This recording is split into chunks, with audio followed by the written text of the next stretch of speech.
Hey, I'm Dan Perez from Teach Me Tricking, and in this video I wanted to go over some strategies for developing 100% consistency, either by maintaining the same setup or going into the same trick.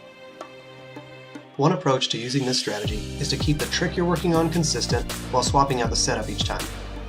In order to replicate the same skill while changing out the setup, you need to make sure each choice has the same landing type and connects using the same transition.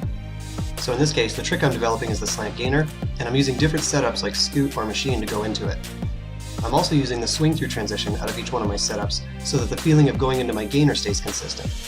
The payoff here is that I get the benefit of disguised repetition while actually learning multiple techniques for connecting the skill this way.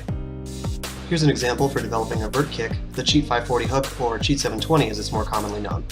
The specific setup used in each pass is irrelevant compared to the idea that they all share a common landing and transition, which in this case is the vanish. I connect each one to my cheat 7 consistently, which helps me develop that kick in a dynamic way. Compared to simply drilling this kick endlessly, again I'm disguising the repetitions while learning multiple two-hit combos, which I can come back to reference at a later time. There's another way to make magic from this angle. I can expand on that combo idea by changing the opener of the pass to disguise the repetition while keeping the entire connection I'm working on consistent. So if I just wanted to perfect that slant gainer from scoot setup, I can alternate kick tricks in the beginning of my combo to keep things interesting while bridging each time to the scoot to finish with a swing through gainer. In this exemplar, I'm actually multitasking with these concepts, as even connections between the kick tricks are purposeful. Each one opens with a tornado kick and connects to a 180 katana using different transitions. I'm replicating the feeling of going from a tornado kick into a novice hyper round, which is a fancy way of saying some relative of the 540 kick, and since I'm always coming out of that katana, I'm recreating a consistent feeling for going into the scoot as well. The challenge is found in the idea that you're having to do something different each time without losing that which you are trying to keep consistent. If we focus on that tornado setup, we come across the opposite version of this approach, which is using a consistent setup to build more advanced tricks.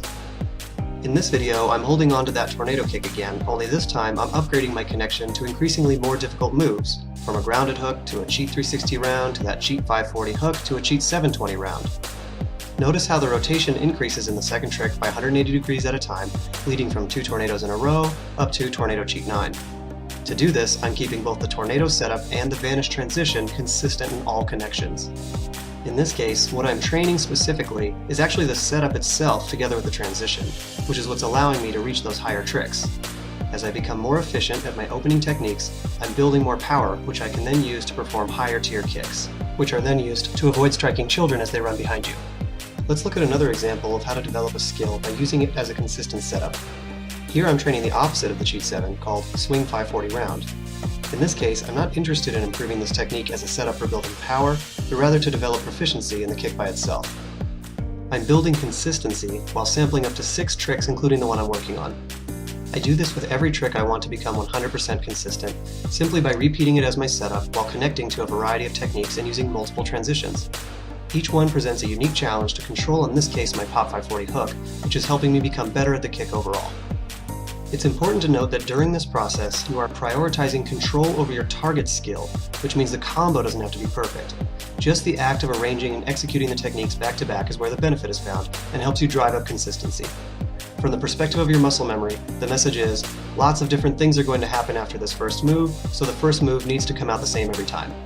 The longer your list of connections, the better your result. Sometimes you keep your setup and transition constant, not to build power for reaching high-tier skills, but more so to improve control. In this case, I'm using a mega aerial setup connecting through to a variety of techniques without changing the swing-through transition. I connect into cartwheel and aerial, which share similar takeoff and landing attributes, but then I add challenge by including a finishing technique on the end. What this does from a control standpoint is ensure not just that I have made the initial connection, but that I was able to do so with enough proficiency to complete a longer combo. Since I've secured my setup technique, I've reprioritized the whole pass as a means to develop it further. I've selected my finishing moves specifically for added challenge. So let's put this together on a different skill, the pop 360, and let's say I want to vanish out of that with 100% consistency. I'll need tricks to add which have the correct takeoff from that transition, such as raise, and since that's an invert, I'll also want a vert cheat kick like a hyper tornado, aka 540 kick, and then I'll also include some finishers like hyper tsunami that can use a different takeoff. It's always good to have some alternate techniques in mind, if for no other reason than to change your aesthetic, so I'll throw in a cheat 7 and a swing 5 round. One pass I can now build would be the pop 3 vanish into the 540 plus a cheat 7 on the end. The nice thing about those two cheat kicks is that they share the same takeoff and landing, so it's essentially the same combo if you swap their order. Once I'm good with vanish into vert kicks, I can go pop 3 into the raise, plus a hyper tsunami or swing 5 round on the end.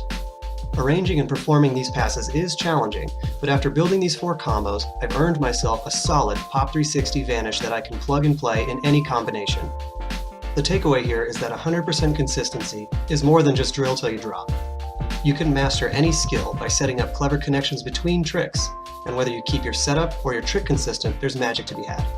You shouldn't settle for I can land it or I've landed it before. Instead, go for I can do this trick anytime, any way, from anything. That's 100% consistency, and it's the only real trophy to be won. Thanks for watching. If you want to pick up my program, head over to cinematicmartialarts.com, or for more teaching strategies, go to teachmetricking.com.